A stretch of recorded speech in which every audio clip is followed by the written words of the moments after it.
আসসালামু আলাইকুম বন্ধুরা, আজকে আমি গরুর মাংসের বিরিয়ানি রান্না করব। এজন্য প্রথমে বাটিতে গরুর মাংস নিয়ে এতে পেঁয়াজ বাটা, বাদাম ও পোস্তদানা বাটা, আদা রসুন বাটা, লবণ, মরিচ গুঁড়া, ধনিয়া ও জিরা গুঁড়া এবং বিরিয়ানি মশলা, গোটা গরম মশলা, ফেটানো টক দই ও তেল দিয়ে ম্যারিনেট করে কিছুক্ষণ রেখে দিব।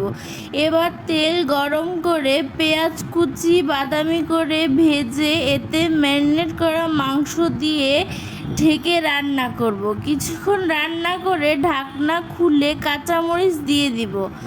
মাংস হয়ে আসলে নামিয়ে একটু গরম পানি করে নিব। এবার অন্য হাঁড়িতে তেল ও ঘি গরম করে গরম মশলা ও পেঁয়াজ বাদামি করে ভেজে ধুয়ে রাখা চাল দিয়ে দিব।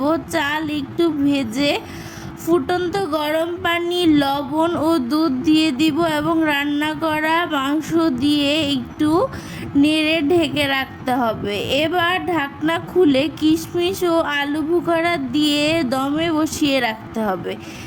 শেষে একটু ঘি দিয়ে নামিয়ে পরিবেশন করব, তাহলেই হয়ে যাবে গরুর মাংসের বিরিয়ানি।